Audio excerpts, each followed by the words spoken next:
What's going on? You locked in with the Innovators YouTube. You already know I got the best interviews right here, man. I got my guy ILLAH in the studio. What's popping, bro? How you doing? What's the deal, bro? I'm feeling great, man. How you doing, bro? I'm doing good. First, I want to say it's a pleasure and a blessing to have you here. I appreciate you coming through here today. I appreciate you for having me on here, bro. Just to start off, let the people know where you're from, where they can find your social media. My Instagram is India's Only, INDIAS, India like the country, India's Only, ONLY.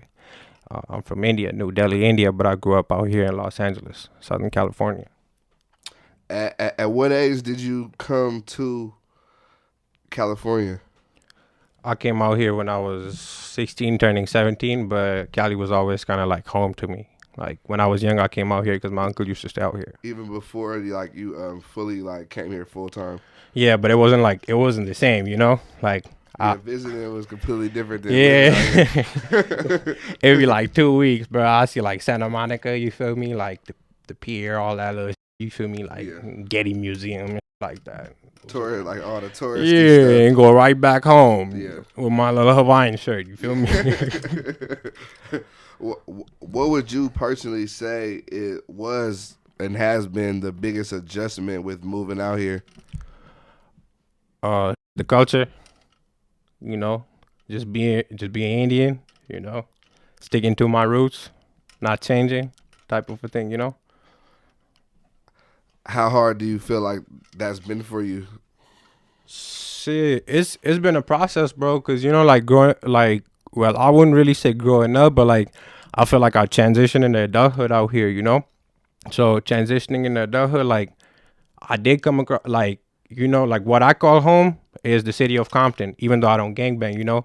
So growing up, like, or transitioning into adulthood, should I say, like I never really, it wasn't like no Indian people like I could really like look up to, you know. And when I would meet Indian people, like say from the Bay, or you know, like shout out to the Bay, you know, it's a lot of Indian people out there, you know. I would bump into a wall. I'm not saying like everybody, you know, I got some turned Indian homies, but it's like most people, they were like because they're like second generation, you know, like type of a thing. So they're like they wouldn't really be in tune with their culture, type of a thing. So you know, I had to really like learn. Like I was always like certain people would tell me like, nah, I'm not Indian, I'm American, you're Indian. Yeah. You know. Nah, that it's crazy to think like but I can see exactly like what you were saying. You going through like how we was talking before. Like I've had several people in my family that have immigrated out here, so it's definitely like a huge adjustment for sure. Yeah, culture shock to say the least. You know. Life before coming out here, what was that like for you? India is different, but it's not. It's not how people think it is, you know. Like it's third world, yeah, I agree, but like it's so many states, it's so many different languages. Like we're really forced to speak English, but it's British English because still some double digits years ago, we were slaves. You know, we were a British colony, so it's still British. You know, Western infrastructure out there. You know. Because it's not our ancestor, it was our not our ancestors, it was our grandparents that were and great grandparents that were like direct slaves, you know. So we're like kind of forced to learn English, or it's like, you know, mandatory in school. But it's still a different culture. Like for the lack of a better word, like the type of English we speak is like more formal, more liquor store English. There's so many different states, so many different languages. We all got to talk to each other in English, you know. Or Hindi, you know. Which I'm actually surprised to hear. I did not know that. Yeah. But like you said, it was like a British colony. Yeah, like people think it's all cows and shit, but it's like you got malls, you got, you know, like all the like damn near all the restaurants, like, you know, like you got KFC, shit, McDonald's, Taco Bell, everything that you can think of. People smoke weed, all that, you know. For real? Wear designer clothes, you feel me? Is it good weed? Or? Nah, I'll be honest. Straight bunk. I'm like, damn. I don't know why I did that to myself for like 16 years of my life. Were you making music growing up, or like did you make music when you moved to California? Like when did you start actually making music?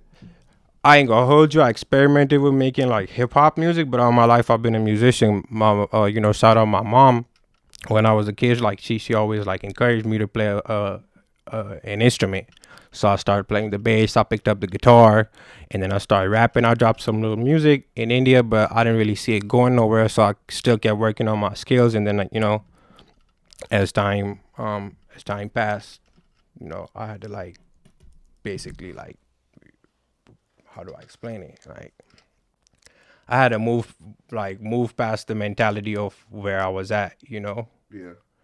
and just like force myself to like I don't know how to explain it. Like everything out there is normal, bro, but it's not till you move out here that you realize certain shit. Like Yeah. No, I understand. And everything that you did, like on your daily basis, was what was the norm for you. But then, like you come to a new environment, you see like your Yeah, normal is like way different yeah. than these people. Like and my normal is doctor or engineer. Yeah. So Yeah. I was never normal, so I had to like almost like program myself to like be like that. I was never I was never a good kid, but I was never a bad student either. So Yeah. I always been like a learner type of thing. Like as far as your childhood, like did you have both parents growing up? What was that like? Yeah, because I was dropping music and shit like that. Like that was a recluse for me, but my dad wasn't really like he was around, but he was like past like 8, 9, or I would just say like maybe like 10 years of age. Like my parents separated, and out there in India it was a normal. My daddy kept going in and out of jail, and he at the same time he was somebody that was like a media figure. A lot of people like knew him out there, Yeah. so he wasn't really in my life, but like as much as he would have probably wanted to be. Yeah. But my mom definitely was. She for sure held it down. You feel me? Shout out my mom and my grandparents. I'm a grandma baby. I'm a grandparent baby for sure. Like, what was going on with your pops? Like why was he going to jail? Like what was up with that situation? Shit, I ain't gonna hold you for the most part. When I was young, my daddy was a politician, so I really like felt like I came from royalty. But when we started growing older, like we started losing a lot of stuff, and it wasn't until I was like 14, 15 that I started like seeing it in the news and shit. And it's like my daddy doing scams and shit, like scamming the government. It's like millions of dollars going to the federal prison in India and shit. And that's when I realized like, oh, like I gotta change it a little bit. Like I gotta be the person that changes this kind of a thing. Cause I got an older stepbrother too, but he was always in and out of jail. Yeah. He's still down. Yeah. Gotta free him for sure. As far as like you, like where you would say you was like what trouble you was getting in as a kid, especially like growing up in India, like what?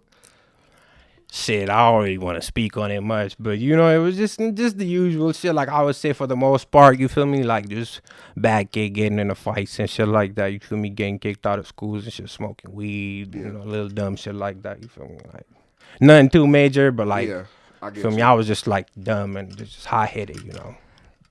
How do you feel, and how did your family react to you making music? Was it accepted? Like you said, it's not the norm.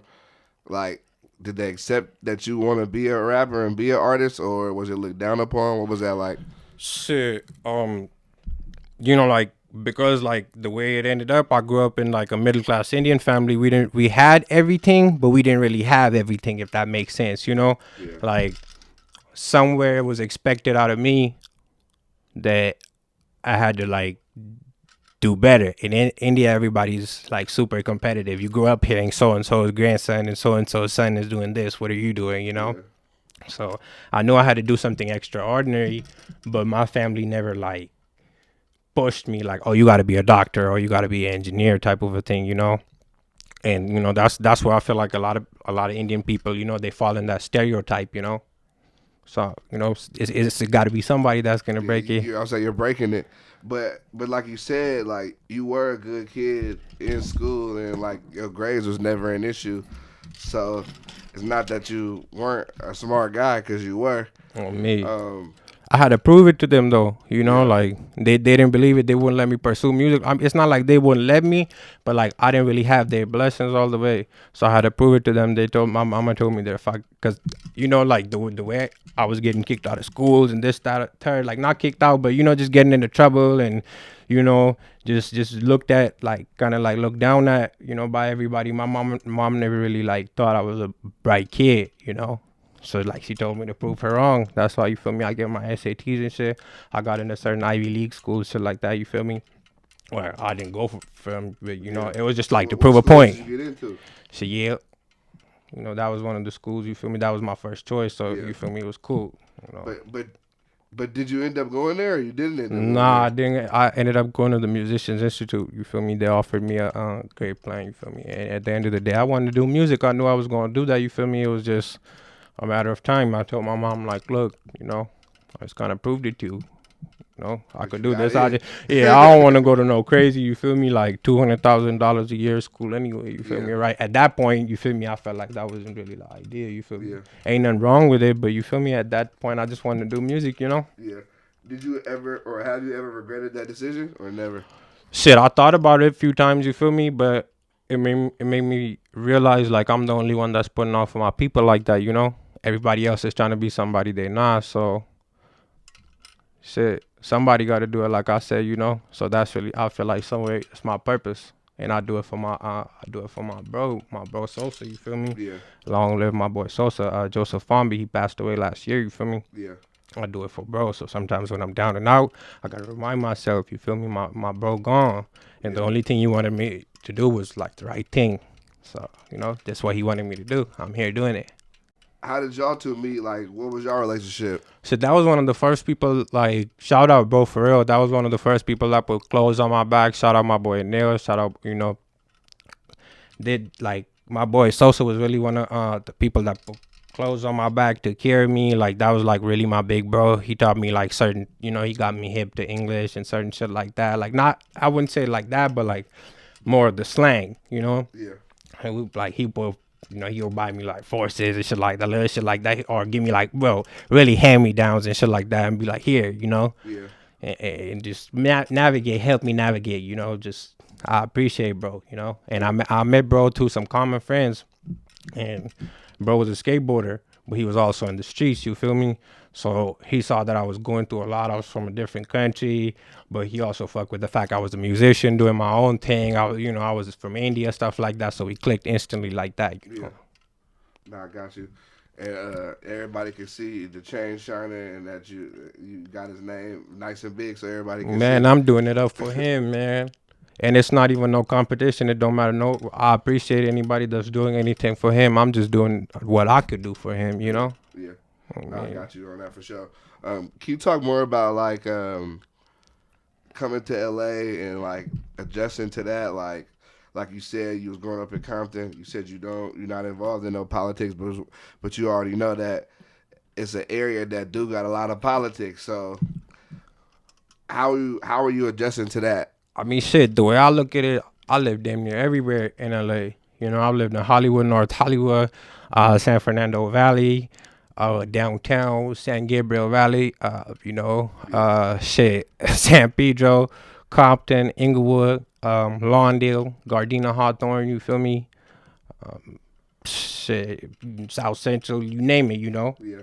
I stayed a lot of places, so I don't really look at it as like, you know, specific. I just look at it as like I'm more of like a product of my environment, and I'm from India, so I don't really, you know, even though Compton is that's home to me, you know, from everything, from my friends that make me feel like I'm family, to the holes in the road, you know, the craters, you feel me? It all feels like India to me. They make me feel home.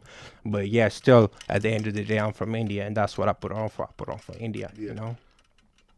I still love the city. That's still the city, you know. Yeah. And I still continue to represent that in my own way by being, you know, one of the only Indian people from over there. Yeah. You know. I can completely rock with that. As far as like the adjustment musically with coming out here, like how was that for you? Like getting in the studio, like what were you doing? Like were you making beats prior, or like? So the first few years, yeah, bro. Like I used to play guitar. I played in bands growing up, all types of different shit. I know how to play jazz music. Like I play 5 instruments, all types of shit, you know. But when I moved out here, I realized like computers was taking over, you know. You didn't need really drums or nothing. You didn't need to record drums no more. Sit there for like 3 hours, set some mics up and record somebody. You could just make it on your computer, shit like that, you know. So I started using what I knew from like how to play instruments onto the computer, and I started just like making beats and shit, you know. I took it more seriously when my friends started going in and out of jail. You feel me? One of my close friends in there, like that's one of the people outside Sosa that was like, really pushing me at the time and stuff like that. And bro, be in and out of jail. So at one point, I just started experimenting with what I was doing, type of a thing. I was like, man, this should sound cool. I like how my wife sounds, and then over time, my boy Sosa and certain people, they just like helped me, like get it together, put it together, and I was like, all right, this it. Nah, I rock with that for sure.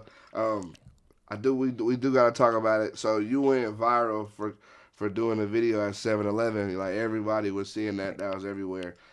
Like what was you working there? Like what was up with that situation? Oh, you got to think of it, bro. I'm Indian, I know, right? That's why it's like a hell of a contrast. and like my bad. Growing up, like like I said, like it wasn't like too many Indian people. It wasn't like all the Indian people I knew, like they was like kind of like whitewashed in a way, or they was like not like like turned up. So. Yeah. Like, how do I mix the two cultures? Because I was doing the music for a little bit, after, trying to experiment with it, see where it's going, but they weren't really going nowhere till I started experimenting with my culture. And that's why I thought of the 7-Eleven thing, because it was a stereotype, growing up, like out here, everybody was like, you could say whatever, and if they don't understand it, they'll be like, oh yeah, thank you, come again, So I was like, all right, fuck it, I might as well use this, stereotype and go ahead, I didn't work there though. Yeah, I didn't work there. It was just there. It was just for a video. Yeah, I got you. It was, but it did. Did you feel like it was gonna go viral like that, or did you feel like people would? I ain't gonna hold you. It was a joke. Yeah. Yeah, it was a joke. Shout out my boy Zan. Shout out my boy Vangler. They produced the beat, and it was always like something I would always say 7-Eleven where the chapel was open, Yeah. And then I heard the beat and I was like, nah, I gotta make a song to this real quick, like like I just got to do it. I did it. We went to the 7-Eleven. I found somebody that was Indian. I chopped it up with them in Hindi. Yeah. Like, look, I got $35 for you in this high 8. Feel me? Like. He let me do it, whatever. You feel me? He ended up getting kicked out the job. Yeah. Feel me? Shout out, bro, too. You feel me? But that then it was history. Ever since then, I just been kind of like taking that little shit and running with it. Because it's funny though, cause like a lot of people really think I did work at 7-Eleven because I'm Indian. It baffles me because a lot of people would think, Exactly. It's like that's why I think it's even more funny because it's like the contrast is there because they wouldn't expect that from the 7-Eleven, but you going crazy. So it's putting the joke on it. Because like I always knew I was different, like I navigated in your culture, like, but I always had to like embrace who I was. And even though I didn't like it growing up, somewhere I had to realize like I got to embrace it, like people like seeing it, If I make fun of myself, it's cool. It's not bad. If it's just making fun of you, like it's not bad, but like if somebody else did it, it would be like, okay. Like, no, for sure. Now you looking weird, not for sure. Do you feel that certain artists that are Indian rep it or put on for it like they should? So it's Indian people out there, or should I say like people of Indian origin type of thing, you feel me? Some of them I fuck with is Jay Worthy. Shout out Jay Worthy, you feel me? Yeah. He, on me, that's my boy, you feel me? Shout out, bro. Outside that, like I don't really know too many Indian artists like that. I guess Nav, you could say, type of a thing. Yeah. But I don't know if bro ever went back, type like if bro ever like went to India, like tapped in or whatever, like No, I get you. Show love basically to his people. Yeah. As far as like Indian culture, like what are some like food that you really like or some traditions that? Shit, samosas. Samosas. The cookies or no? Nah, they're like the. What is that? It's like they're like fried. It's like a little fried thing with like potatoes, peas, and something. Do you feel like it's good Indian food out here? Yeah, in the Bay. In the Bay, for sure, and even in Little India, in what is it? It's like off Artesia, or in Artesia, in that little district for me. Yeah. Off like Pioneer and 100 and something. I mean, it's cool, some fire Indian places out there for sure. So you have your own drink. Yeah, bro. I got tired of, you feel me? Like people, like being honest to you, bro. when I saw Desto do what he was doing, it kind of sparked a fuse in my brain, and I got tired of like like the way I grew up. Like I grew up on Napster and stuff, so transitioning as a music artist, I never thought of like selling albums or like vinyls or whatever. I was like, yeah, I just gotta find a cool way to do it. When I saw Desto do his drink type thing, I made like an Indian sweet tea and an Indian mango drink, and I put a barcode on. If you scan the code, it counts as a play. You stream my song. So that was a way for me to promote my music. That's what more than a drink. The drink's there, but it's really a way to like, if you want to buy my album, you want to buy a physical version of it, you could buy it like that. Nah, that's definitely a good idea. How hard was it, you feel like, to put that together? Shit, it wasn't really hard. You feel me? I feel like anything you want, you just gotta put yourself to it, type of a thing. Today, I feel like artists gotta be entrepreneurs. You gotta be smarter than just like somebody that just makes music. You gotta think like a businessman. Did you always know that you need to be more of an entrepreneur outside of music, or like when did you start seeing it, or just seeing people like Desto and others like do it, or like when did it click in your mind for you? It was always in me because my mama was an entrepreneur, you feel me, and a businesswoman, and my dad, you feel me, he was always in like, you feel me, creative, different stuff, you feel me. But it wasn't really till I moved out here and I started seeing that, like technology kind of is taking over the music industry, and it's not the same as the early 2000s or the late 90s. That's when I started putting two and two together and finding different ways of promoting my music. I'm working on a book right now. As well. What's that gonna be about? Just about your journey or what? About my journey, but mostly about music business, surviving as an independent artist. Is there any advice that you can share for independent artists or someone that wants to get into music? Shit.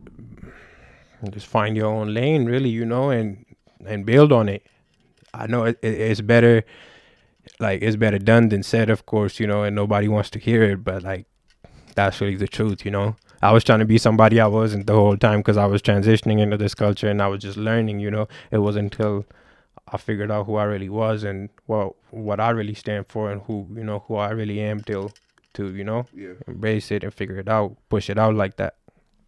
No, I got you on that for sure.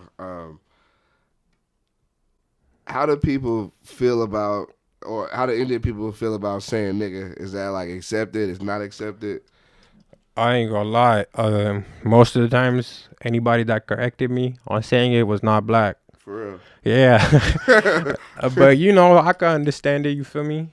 Like even for from a black person perspective, I grew up like out here. I transitioned to adulthood with somebody like that, like Red Rum. That was my pop's long live Red Rum. Like certain times, like when the kids is younger, they don't want you saying that, like certain shit like that. So I understand. India, we still 5-10 years behind. So the hip hop music over there, they still learning.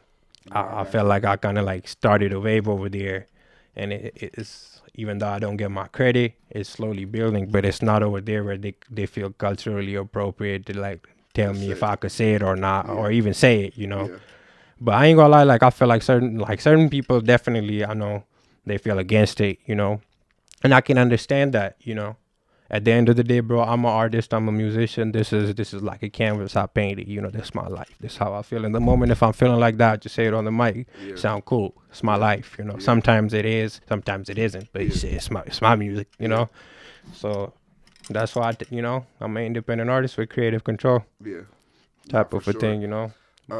Like Nav used to say it. Feel me? But like kind of fell back off it. Yeah, I don't think he did. I feel like people made him. Like told him to. Nah. Shout out, bro. Shout out, Nap, for sure. How did you get into jury, or like what brought you into jury, or were you into jury all along? Nah, I wasn't, bro. I really wasn't. Like long live Sosa when he and long live my pops Red Rum. When both of them were alive, they would be trying to buy me like certain like materialistic shit. And me being who I am and from the culture I am, like I wouldn't really like, I had to just be like, all right, them just some hand me down. I'm gonna wear it. All right, cool. Some shoes. I ain't know there was Jordans or whatever, or I ain't know they was like this, that. So, last few years with my big bro Sosa, sometimes it'd be times we'd be sleeping in the car and shit, and he'll always be like, I always be like, big bro, you gotta pawn them chains, you know. Some of them, he's like, nah, they're my babies. And I never understood it. Yeah. When he passed away, and even my pops, he wasn't materialistic, but he would buy me certain shit just out of love, and I wouldn't understand it, you know. I didn't understand the materialistic value of it, you know. It wasn't until they passed away when I was like, oh yeah, I gotta really shit on niggas, you know, for them. Yeah. You know, Yeah. that's when I started getting into it type of a thing. Nah, I got you on that for sure. You plan on getting anything new soon or what?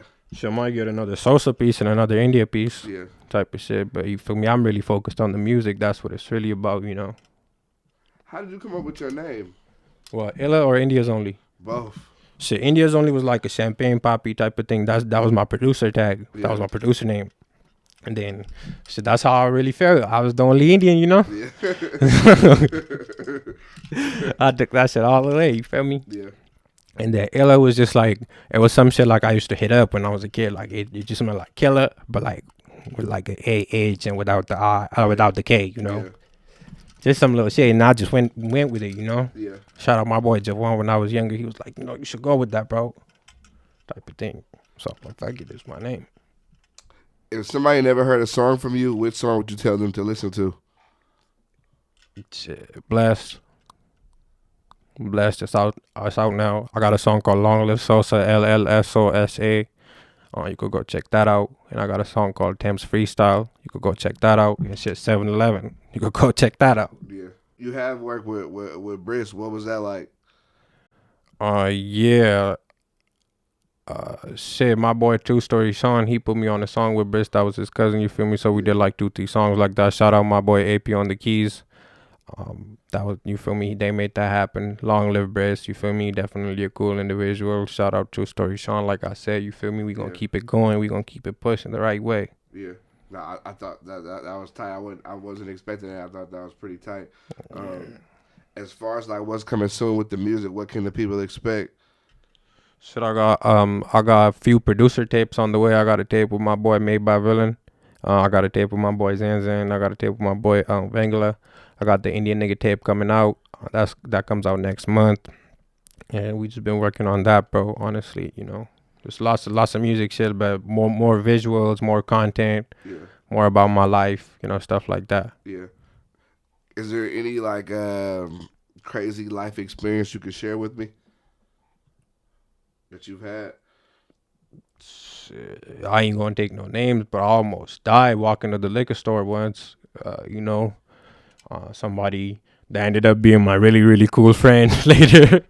Ironically, you know, like not too much information, but they hopped on. They're like, "Fuck, da da da da da." And they look at me. They're like, "Where you from, Mom?" I'm from India, bro. Yeah. He look at me up and down. Long live my boy Sosa. He was in the car. He like, "Bro, that's the Indian homie, bro. Let him be." Like, you feel me? And that was that, bro. Ended up becoming one of my closest friends ever, nicest people ever too. He took care of me and all that. You feel me? Shout out, bro. Yeah. Now that's that's crazy. That's I always think about it. You feel me? I'm like, damn, that's a crazy way to meet somebody that loves you a lot as a friend and brother. You know? Yeah. Hey, you would be surprised at some of the ways you meet people out here. You never know how it's gonna happen. Sometimes it be crazy. Me. What do you think it is that will take you to the next level? Shit, I just want to be able to, you know, connect the gap at the end of the day, bro. I feel like I gave up a lot and I did a lot of, like, I learned a lot about this culture and came here and did a lot just to be able to not mix, or more like, you know, blend my culture with yours, you know. At the end of the day, bro, the way I look at it, it's a lot of people like me out there that grew up like me, multicultural in different environments from what they're perceived to be from or like, you know. And I just want to be a voice for it and, you know, take it forward. I want to be a voice for my people. As far as like you, I know you said you like immigrated here when you were 17, but like, as far as like your immigration status now, like what is it? Like, are you currently a citizen? Are you still trying to like? No, I'm still trying to get citizenship, you know. I'm currently on the O1B artist visa, which is the visa that's given to people of extraordinary ability and talent. You know, shout out to USCIS. I appreciate them for giving me the visa and the chance to stay back in the United States after college, you know. Yeah. And like how long does that last, or like how is it for a certain amount of time? Or Yeah, it's for a certain amount of time. I'm reaching the end of it, and due to my manager and my pops passing away, I'm in certain it caused certain material changes in my visa situation. So I'm currently looking for a LLC or a musical company to sponsor me to help yeah, forward push that journey. yeah. So I can live the American dream too. Nah, for sure. Nah, I got you on that for sure. You did a high school tour. What was that like? It was cool, bro. Shout out DJ Robbie De Niro. Shout out all the schools, San Pedro, Wilson, Dorsey, wherever we went, Lusinger. It was all love, bro. I really love seeing the kids. I love seeing like the fact that, they didn't know who I am in a way, they know the songs and stuff, like it makes me feel like all the stuff that I went through or I learned wasn't for nothing, I'm just, at the end of the day, it's really about being able to connect to the youth and tell them that it's okay to be you, because that's what I really stand for, I just want everybody out there to know, like, it's okay, bro, like, you could be who you want, anybody you want. It could be anything you want in life. Dear homies, all you got to do is apply yourself to it. It's good. It's okay to be in college. It's okay to have a degree. It's okay to not be a felon. You get what I'm saying? It's okay to not fit in. It's okay to be different, bro, And I'm like a living testament for that. That's all, Why do you feel like sometimes it's harder for people to be themselves? Definitely, but when you come across that hurdle or when you get across the bridge, it's a different outlook, When you fall in love with yourself and not with others trying to like you or appreciate you or respect you, and you fall in love with the hustle and being able to win and just do better, everything else really just becomes irrelevant, Yeah. No, I got you. Is there anything else you want to address while I got you here? Shit, foreigner out now, you feel me? Hottest Indian in the streets ever to do it, you feel me? If y'all fuck with me, go follow me on Instagram. India's only INDIASONLY. Music out now, you feel me? Long live Sosa, long live Rerum. I appreciate you for having me here, bro. From the Bay to Compton to India, we tapped in. I appreciate you, brother. You already know you locked in with the Innovators. We got ILLAH in the building. Dope interview on the way.